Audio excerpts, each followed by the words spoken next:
passage po na to, chapter 14 ng Book of John, ay nakita ko po na ito po ay mensahe po ng kapayapaan para sa atin. Kaya po ang title po ng ating pong mensahe ngayon ay kapayapaan sapagkat may katiyakan. Basahin nga po natin. Ready? Go! Kapayapaan sapagkat may katiyakan. Alam po ninyo, pag meron po tayong katiyakan sa isang bagay o sigurado ka, hindi ka nag-aalala.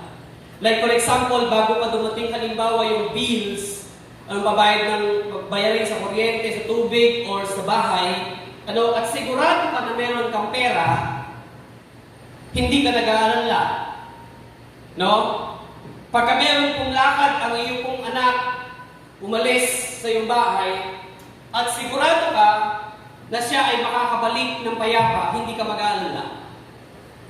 No? Hindi ka po, ano ba yung tawag doon? Hindi ka po mababalisa, kundi ikaw po ay magiging payapa dahil meron pong katiyakan.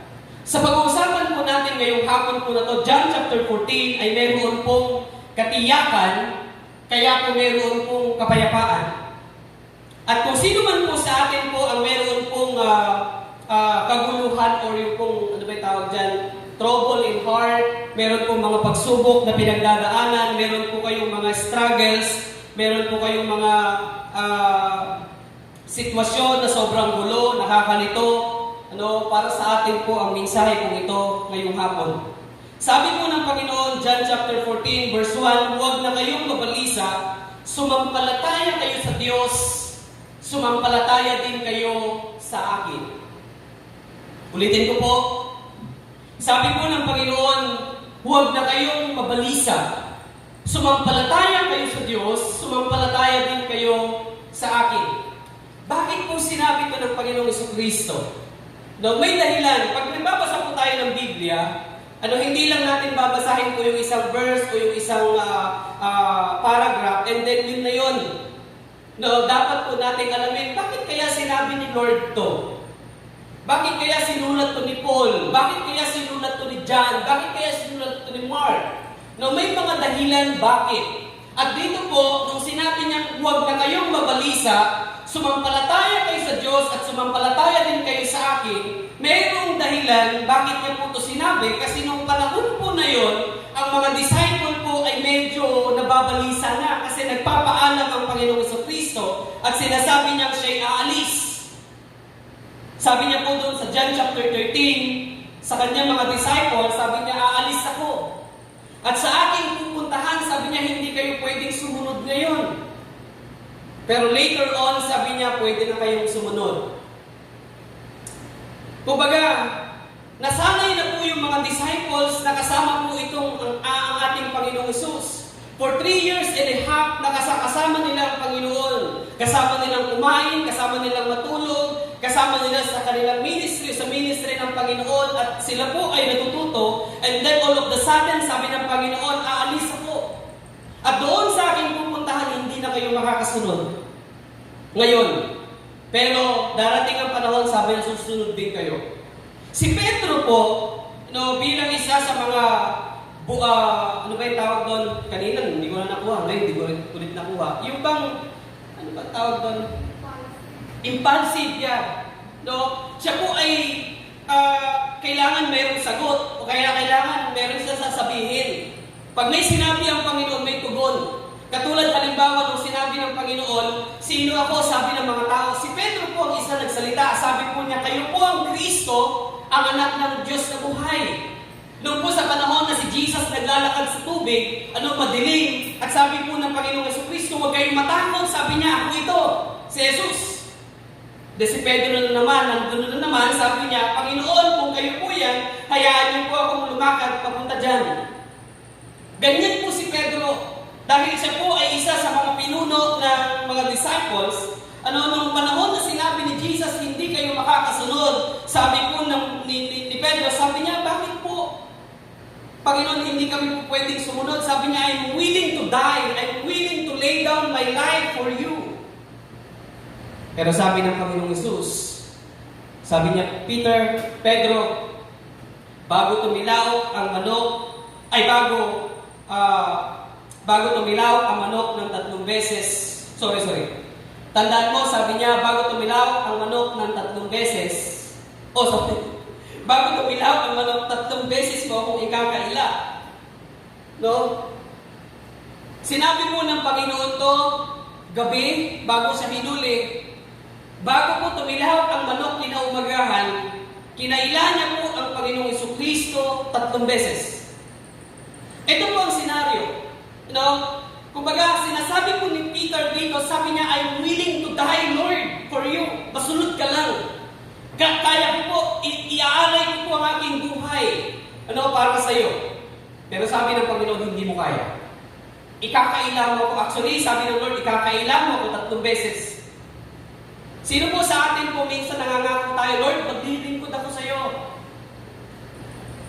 Lord, susunod po ako sa iyo. Lord, pagpalain mo po ako para ako po ang magsusupport sa church. Sino po may ganyang hangarin po? Hello? Pero nakita po ba ninyo na hindi natin kaya? Kahit anong pangako natin sa Panginoon, ang ganda-ganda, hindi natin kaya. Kahit sabihin ko pa po dito, Lord, buong buhay ko ibibigay ko sa church na to, no, hindi ko yun pwedeng sabihin. Dahil alam ko, sarili ko, kilala ko ang sarili ko, hindi ko kaya. Kahit ipangako po ninyo na sisimba kayo sa linggo, kahit ipangako ninyo na maglilingkod kayo sa linggo, hindi nyo po tiyak. Sabi po ng Panginoon kay Pedro, sabi niya, no, Peter, nangangako ka, sabi mo na ibibigay mo yung buhay. Actually, ang katotohanan niya, sabi niya, ikakaila mo ko, itatatwa, tama no? Tama? Itatatwa mo ako 3 beses bago tumilaw ang manok. Ngayong madaling araw. And then, kung alam niyo po yung story, nag-pray po sila sa Gethsemane, nasabi ng Panginoon, mananalangin ka at magbantay. Tinake for granted po ni Peter yung sinabi ng Panginoon na mananalangin at magbantay. Natulog po siya. Natulog. Pero napakaganda po dito, nung sinasabi na ng Panginoon at nagpapaalam siya, sabi niya, alam ng Diyos na nababalisa na yung mga disciples. Hindi lang si Peter po, kundi lahat ng mga disciples maliban kay Judas, kasi wala siya nung time po na yun. Sabi niya, mga anak, sabi niya, huwag kayong mabalisa. They are troubled. Aalis ang Panginoon, hindi sila makakasunod. Pero sabi niya, huwag kayong mabalisa. Sumampalataya kayo sa Diyos, sumampalataya din kayo sa akin. Napakahalaga po sa ating mga anak ng Diyos o sa ating mga tao yung salitang pananampalataya. Dahil hindi po natin kaya, kailangan po natin ng Panginoon. Tignan po natin. Meron pong 5 bagay po na ating pag-usapan ngayon na magdudulot po ng kapayapaan sa buhay po ng isang tao. Kapayapaan po, no? May kapayapaan sa chapter 14 ng Book of John. Una, sabi po dito, doon po sa verse 2 and 3, basahin ko, sabi dito, sa bahay ng aking ama, maraming silid. Kung hindi ito totoo, sasabihin ko ba sa inyo, pupunta ako roon upang ipaghanda ko kayo ng inyong matitirahan, at kapag napaghanda ko na kayo ng matitirahan, ako'y babalik. At isasama ko kayo upang kayo'y makapiling ko kung nasaan ako. Samantalang sinasabi po ng Panginoong Jesucristo, hindi ko kayang sumunod sa akin. Hindi nyo kayang maging tapat sa akin. Hindi nyo kayang maging mabuting tao. Alam po ng Diyos ang kahinaan po natin. Kahit anong pangako natin sa paglilingkod sa Panginoon, hindi natin kaya. That's why we need grace, biyaya. Hindi yung sariling lakas, hindi po yung sariling runo, hindi po yung ating kakayanan, kundi yung biyaya ng Diyos. Pag hindi mo natanggap ang biyaya ng Diyos ngayong araw na to, hindi mo magagawa ang bagay na gusto mo para sa Kanya. In fact, hindi natin kayang mag-decide na mabuti without God in our life. Mamaya mapupuntahan po natin yan. So, sinasabi po ng Panginoon, hindi nyo kaya. Pero napaka-ironic po, sabi niya, I will prepare a place for you. No, aalis ako, sabi niya. Pupunta ako sa Ama, sabi niya, sa bahay ng aking Ama, maraming silid. Kumbaga isang palasyo, na maraming kwarto. No, we will have fellowship in heaven. Na hindi ka mag-iisa. No, ewan ko kung mag-isa ka sa kwarto, mayroong ano ba tawag doon? Isolation. May COVID. Hindi ko alam kung ano pong joke ko lang po eh. Hindi ko alam kung anong mangyayari sa langit. Pero sinasabi niya po, isang tiyak, may lugar tayo sa bahay ng Diyos. Samantalang sinasabi ng Panginoon, hindi mo kayang sumunod sa akin, hindi mo kayang maging tapat. Sabi niya, pero ipaghahanda kita ng lugar doon. Ako iaalis, ihahanda ko yung lugar doon. Sabi niya, after that, babalikan kita. Babalikan ko kayo. At kung saan ako naroon, gusto ko kasama kayo. Amin po doon? Gusto ko tayong kasama ng Diyos. Alam niya yung kahinaan natin. Alam niya kung anong mga bagay na tayo po ay mabibigo, mag-fail. Pero sinasabi niya po, ngayon pa lang, isang katiyakan po ngayong umaga o ngayong hapon, meron tayong lugar sa langit. Aalis ng Diyos para ipaghanda po tayo ng lugar sa kalangitan at tayo po'y kanyang babalikan at kukuhanin. Lord, bakit mo po kukuhanin ang isang taong hindi kayang sumunod sa iyo? Bakit po tayo kukuhanin ng Diyos? Samantalang alam niya na hindi natin kayang maging masunurin sa Kanya. Yes, hindi po natin kaya. That's why Jesus died on the cross. Dahil alam niya na hindi natin kayang gumawa ng mabuti at kailangan natin ng biyaya ng Diyos. Siya na ang nagbayad ng ating mga kasalanan. At hindi po natin po pwedeng panghawakan yung sarili nating gawa kasi tayo po ay mabibigo lamang. Pangalawang katiyakan po na sinabi po ng Panginoon, sabi niya po na number 2, ang kaligtasan po ay sa pamamagitan lamang ng Panginoong Jesucristo. John chapter 14 verse 4 to 6, sabi po dito, alam na ninyo ang daan patungo sa pupuntahan ko. Sinabi sa kanya ni Tomas, Panginoon, hindi po namin alam saan kayo pupunta. Paano po namin malalaman ang daan? It concerns about the way, no? And then sabi po ni Jesus, sabi niya, ako ang daan, ang katotohanan at ang buhay. Walang makakapunta sa Ama kundi sa pamamagitan ko. Napakaganda po. Sabi niya, walang makakapunta sa Ama kundi sa pamamagitan ko. Ang kaligtasan po ay hindi sa pamamagitan ng sariling gawa. No? Hindi natin kayang iligtas ang ating sarili. No, wala pong isang tao sa mundong ito na may kakayanang magligtas ng kanyang sarili, maging ng kanyang pamilya. Imposible. Imposible. Kaya po napakasarap makita o marinig yung pangako ng Diyos. Sabi niya, ang kaligtasan ay sa pamamagitan ko lamang. Hindi po nakabase sa atin. Kasi kung nakabase sa ating mga gawa, alam niyo na. Alam na natin saan tayo pupunta. Tama ba ako? Alam ko na. Kahit pastor ako, alam ko na saan ako pupunta.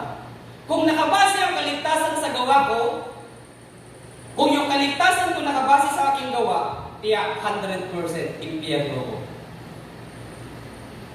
Takuha niyo po. Andiyan po ba kayo? Ibising ko yung konti ha. Andiyan po kayo. Hello. Kasi ang standard po ng Diyos, 100%. Hindi 99.9, hindi 99.99. Alcohol lang yun. Tsaka sabon. 99.9. 99.99. Ang standard po ng Lord, 100%. Sino po ang may kakayanan ng 100% na sumunod sa Diyos sa isip, sa salita, sa gawa? Sino po hindi nagkasala kahapon? Sa isip, sa salita, sa gawa. Anyone of you?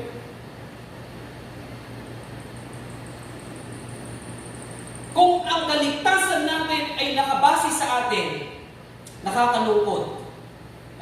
Wala tayong pag-asa. Pero salamat po sa Panginoon dahil ang kaligtasan po ay nasa Panginoon. Kung hindi namatay si Kristo, wala tayong pag-asa.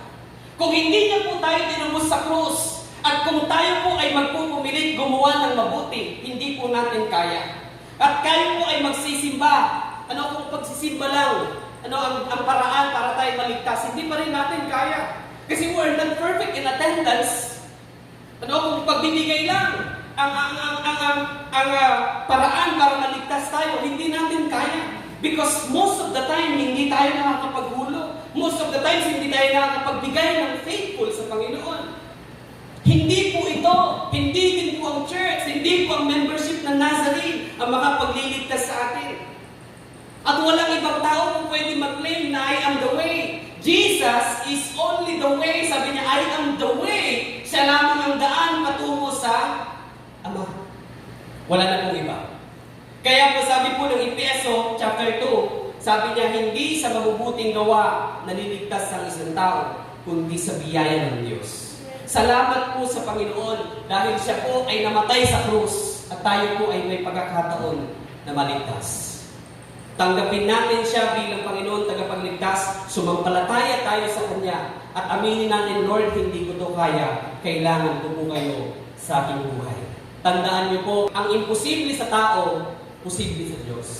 Naalala ko po palagi, pag sinasabi ko yan, meron pong isang mayamang lalaki lumapit sa Panginoon. Sabi po ng lalaki, sabi niya, Panginoon o Guro, ano pong gagawin ko para magkamit ng buhay na walang hanggan? Sabi po ng Panginoong Jesucristo, sabi niya, sundin mo ang kautusan.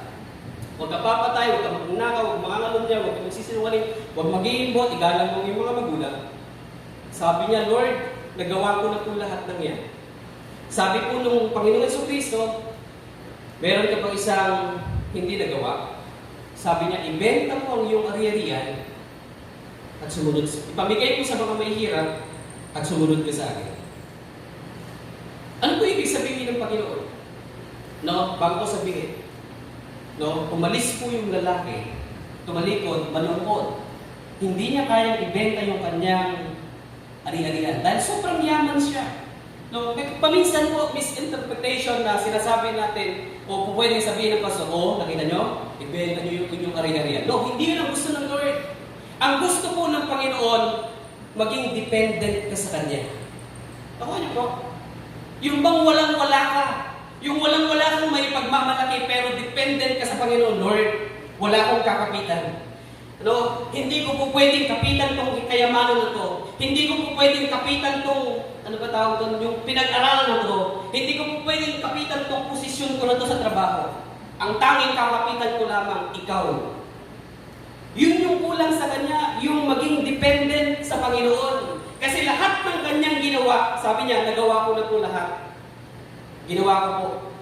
Parang self-righteousness. Na kaya mong sundin ang Panginoon. In fact, if the Lord will judge that person, sasabihin po ng Panginoon, you fail. Dahil walang tao ang nakasunod sa Diyos, ni isa man, according to His Word.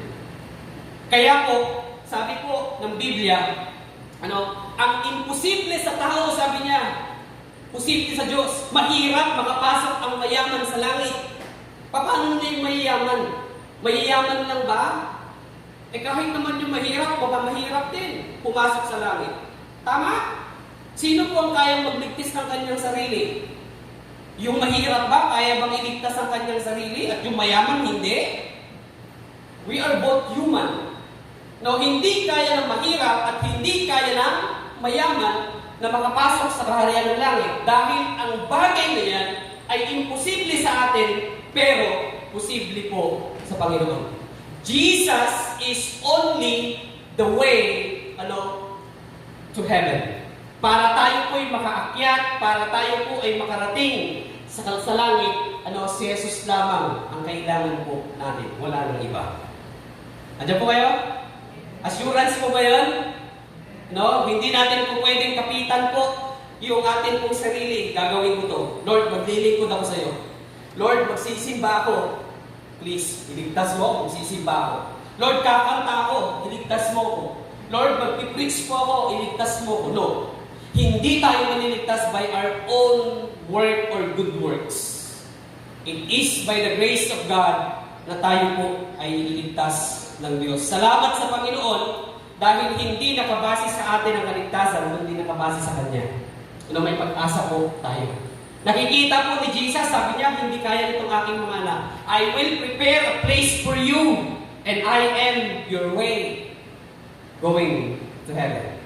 No, assured po tayo, sigurado po tayo na tayo po ay ililigtas po ng Diyos. Pangatlo.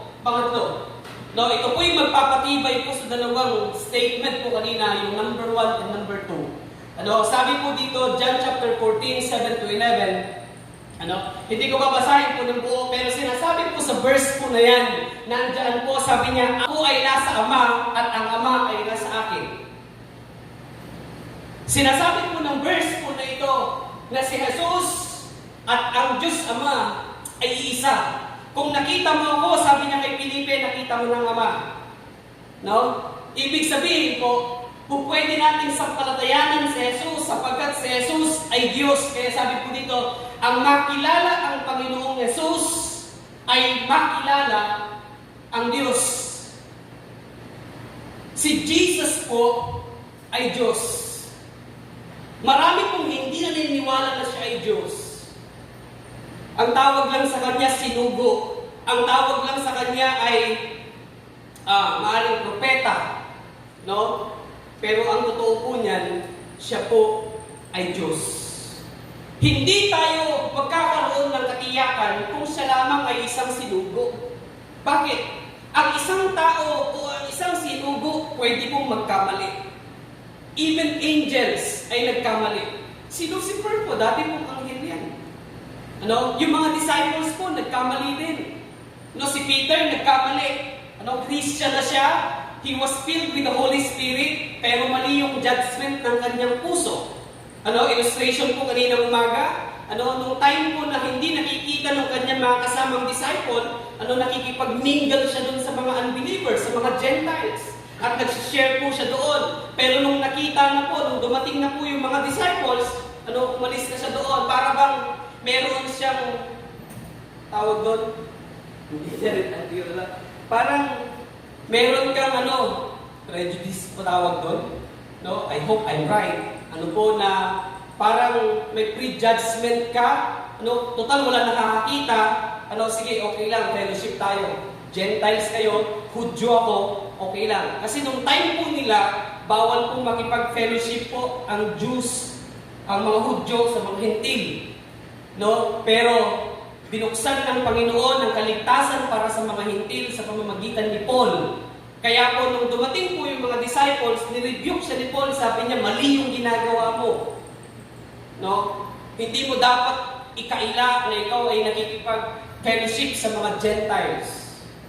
Kumbaga kahit na siya po ay disciples, kahit siya po ay faithful followers of Jesus, pwede siyang magkamali. Ang anghel po pwedeng magkamali. Ang propeta po pwede pong hindi magsabi ng totoo. Kaya kung si Jesus po isa lang propeta, kung si Jesus ay isa lang anghel, kung si Jesus ay isa lang pong disipulo, isa lang sinugo, hindi natin po pwedeng ilagay sa kanya ang ating pananampalataya sapagkat ito po ay po pwedeng magkamali. Pero dahil sinabi niya po, sabi niya, maniwala kayo sa akin, ako'y nasa Ama, at ang Ama ay nasa akin. Sinasabi niya po dyan sa ibang verse po sa chapter 14, sabi niya, ako at ang Ama ay isa. Jesus is God. Kaya po yan po nagpapatibay na meron tayong lugar sa langit, hinahanda niya, at siya po ay daan ng ating pong kaligtasan. Hindi po ang ating mabubuting gawa. Pangapat po, nakatiyakan. Una, tiyak tayo na may lugar tayo sa langit. Say amen. Pangalawa, tiyak po tayo na may kaligtasan sa pamamagitan ni Jesus. Sino po tumanggap na sa Panginoong Jesus? Kanyang buhay. Pangatlo, kilala po natin na si Jesus ay Diyos. Siya po ay Diyos. Pang-apat po, ang panalangin ay biyaya po niya para sa atin. Ano po ba yung prayers o prayer? Ano ba yung panalangin na ito? Bakit po ito'y napakahalaga? Ang panalangin po, pakikipag-usap natin yan sa Diyos. Binigyan tayo ng pagkakataon ng Diyos para tayo po ay makihalubilo o magsabi ng ating pong mga panalangin sa Kanya. No, sabi po doon sa isang comment kanina doon sa live, sa FB Live, sabi niya, ang bibig po natin ay hindi lamang daanan ng pagkain papasok, kundi ang bibig din natin ay daanan ng panalangin patungo sa Diyos. Tama naman. Tama naman. No, na binigay itong bibig hindi lamang para po kumain.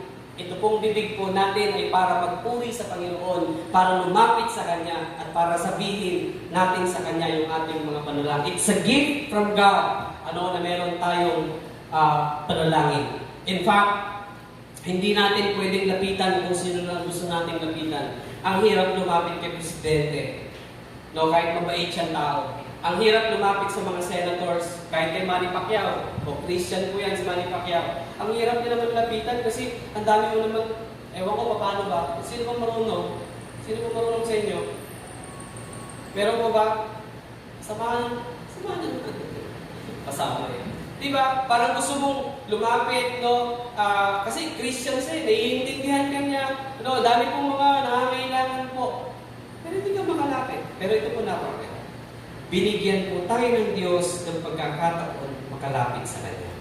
And prayer is a grace or gift from God. Sabi po dito, John chapter 14, 12 to 14. Paki-plus po, Pastor. Sabi po dyan, pakatandaan ninyo, ang nananalig sa akin ay makagagawa ng mga ginawa ko. Pakita niyo po? Yeah. Yung pong ginawa ni Jesus po, pwede po natin pong maranasan. At sabi niya po dito, at higit pa kaysa rito sapagkat babalik na ako sa Ama. Nakuha niyo po, kung siya po ay nakapagpagaling ng may sakit, kung pwede tayong bigyan ng pagkakataon ng Diyos makapagpagaling din. No, kung siya po ay nagpakain ng maraming tao, kung pwede tayong bigyan ng pagkakataon ng Diyos magpakain din. Kung siya po ay bumuhay ng patay, kung pwede tayong bigyan ng pagkakataon, bumuhay din ng patay. Ibig ko po sabihin, yung ginawa po ng Panginoong Jesucristo nung siya po ay nasa lupa, hindi naman po yun yung kabuuan ng kaya niyang gawin. Marami pa po siyang hindi nagawa dahil ang purpose kung bakit siya nagkatawang tao ay para mamatay sa krus, hindi para ipakita kung ano po ang meron siyang kapangyarihan.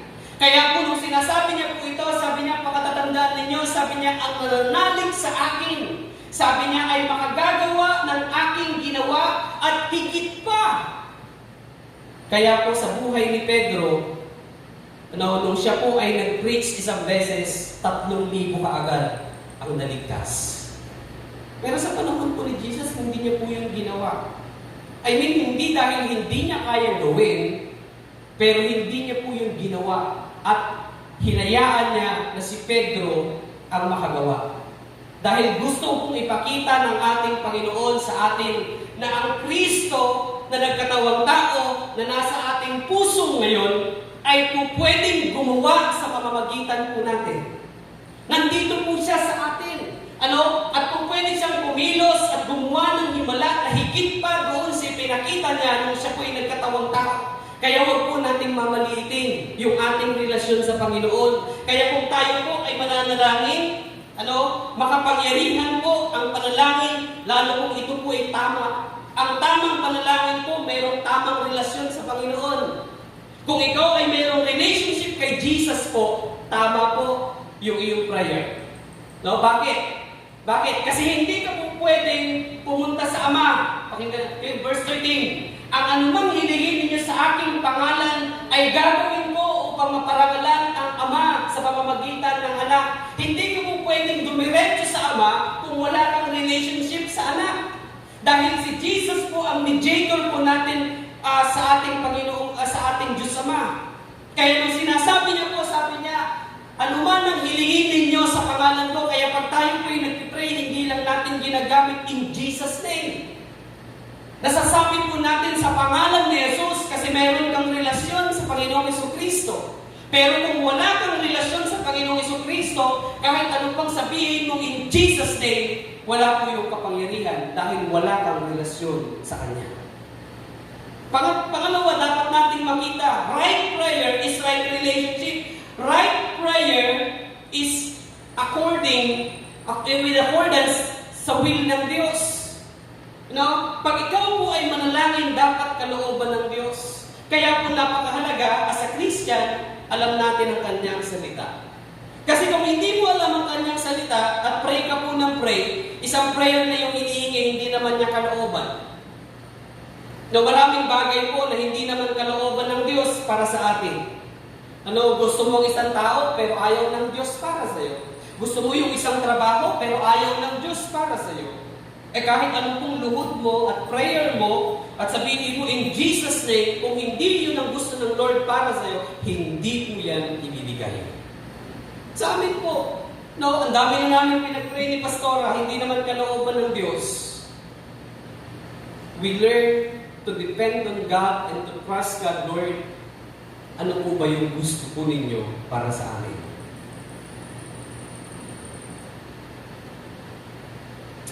Ang prayer po, regalo ng Diyos. Pangatlo, paano po yung right prayer? Right prayer is right motive. Kung meron kang tamang motibo, tama yung iyong panalangin. Lord, panaluhin mo naman ako sa loto para susuportahan mo po yung church. Kalooban po ba ng Diyos na magluluto tayo? Hindi. Kahit na yung iyong motibo, ang ganda sana, pero hindi niya kalooban na magluto tayo. May waiting pa ba ngayon? Sorry dun sa mga nagpapakaya, baka malugi na sila ngayon. No? May waiting pa ba? Wala naman. Mga sugal. Meron po sa Facebook ngayon, bagong sugal. Alam niyo po ba yun?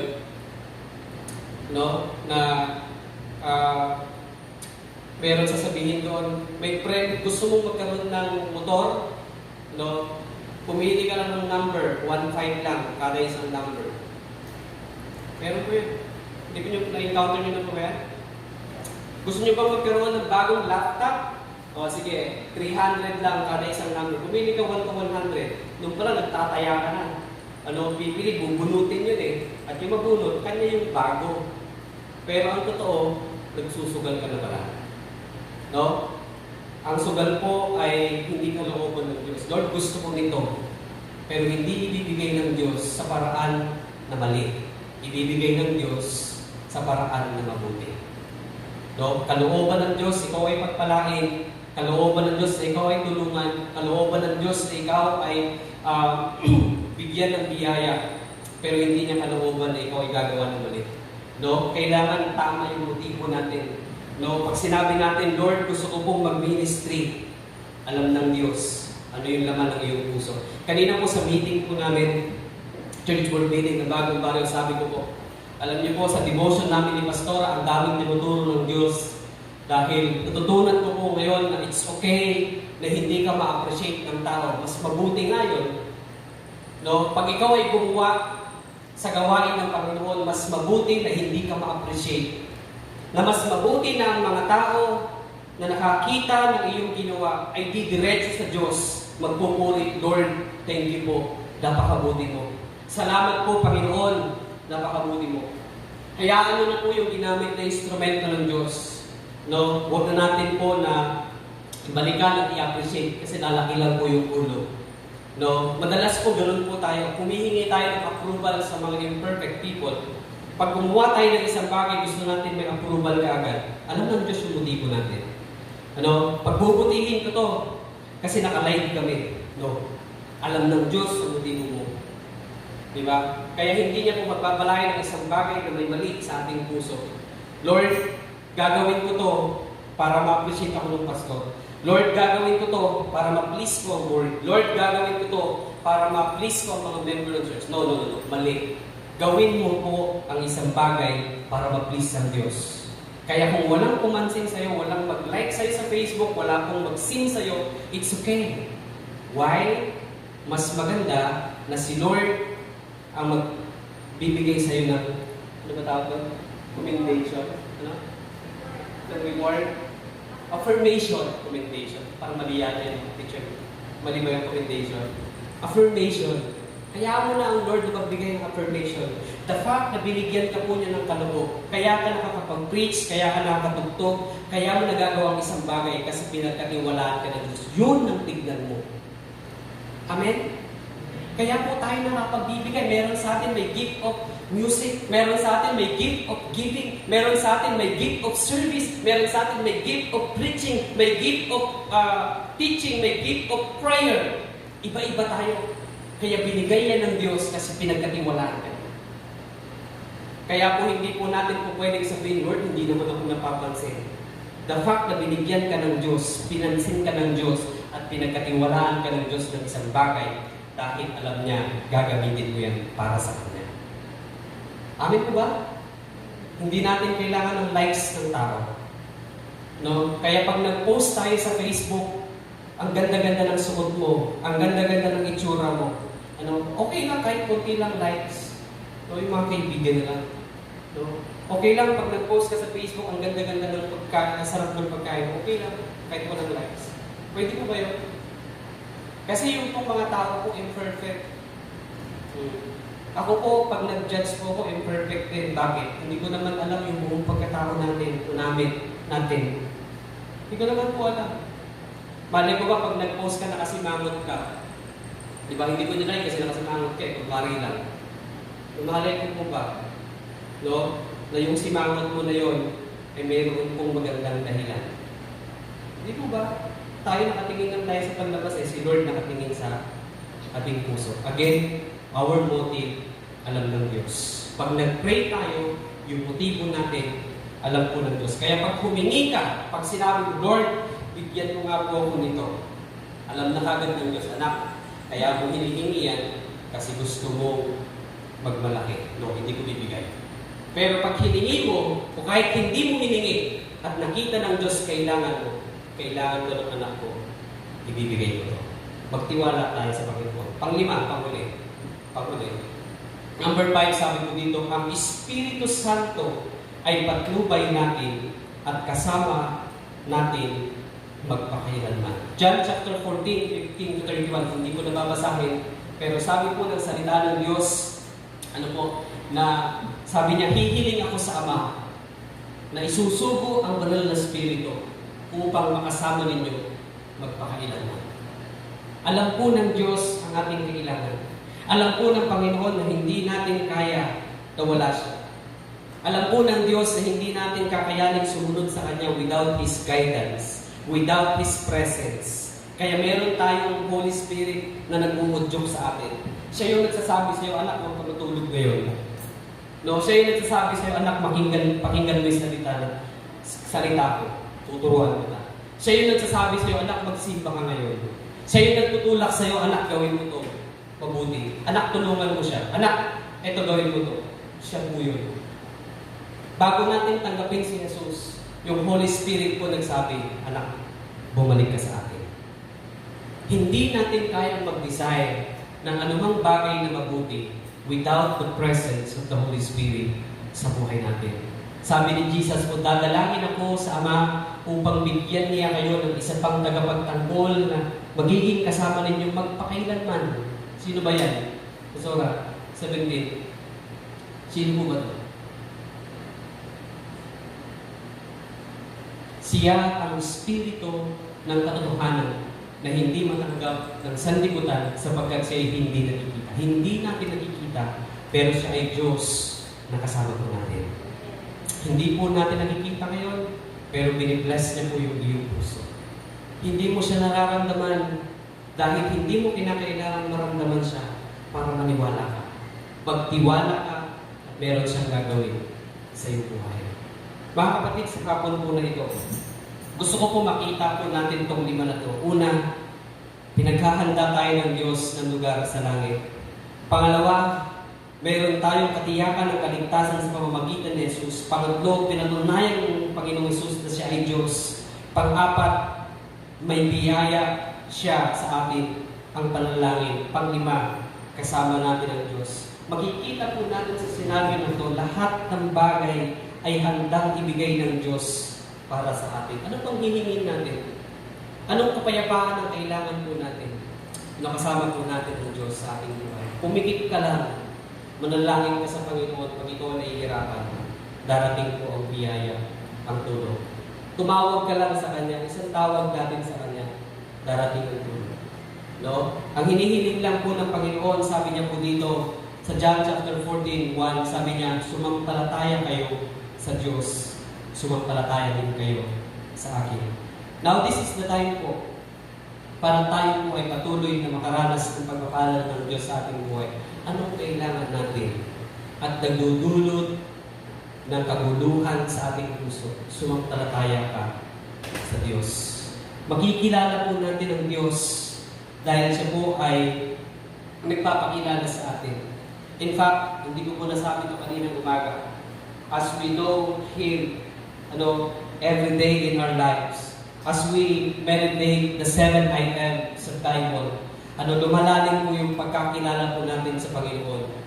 At hindi lang basta yung makilala po natin, kundi lumalim po yung ating relasyon sa Kanya. Nakita ko po dito, meron pong 4 stages of knowing. No? Una, yung malaman mo lang yung tungkol sa Diyos. Pangalawa, yung malaman mo yung Kanyang ginawa.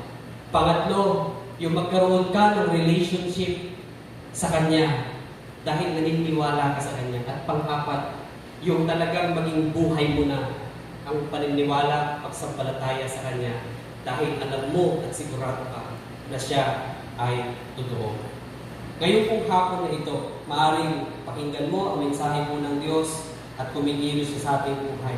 Allow Him to work and to move in our life ngayong hapon. No, hindi pa po tayo tapos.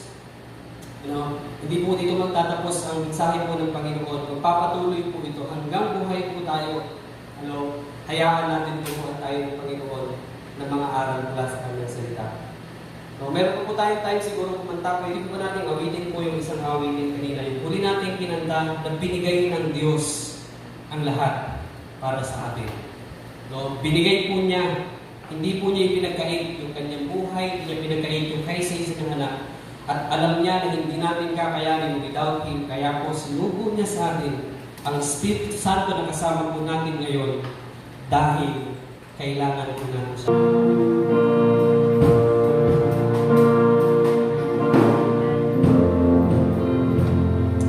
Hindi ko po alam kamusta po kayo ngayong hapon.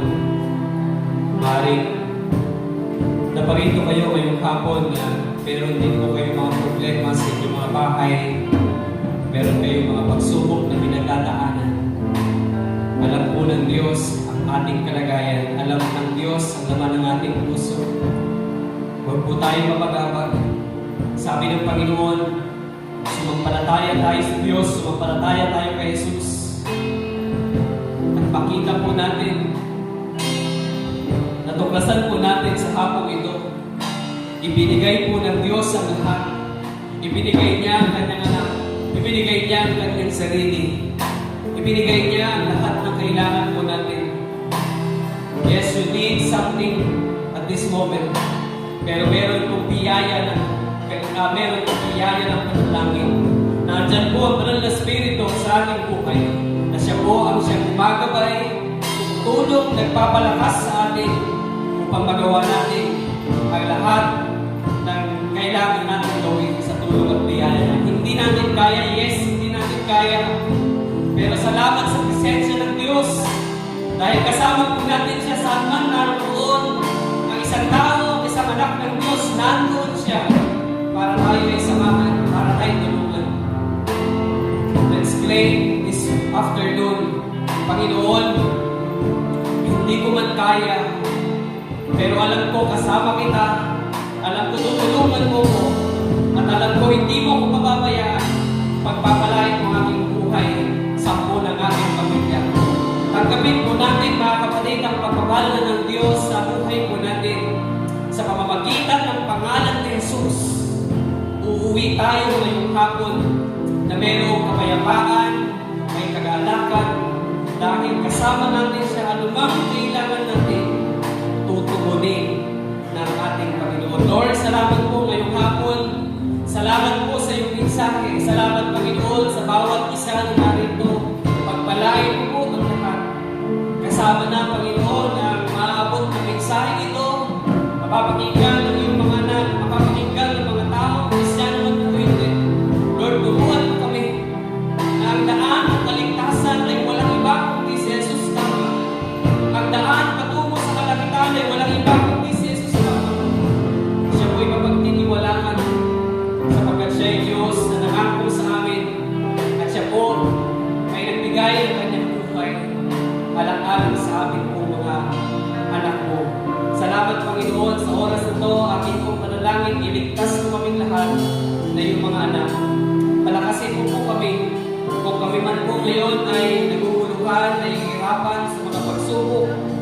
Dalangin mo po, yakapin mo kami, tulungan mo kami Panginoon.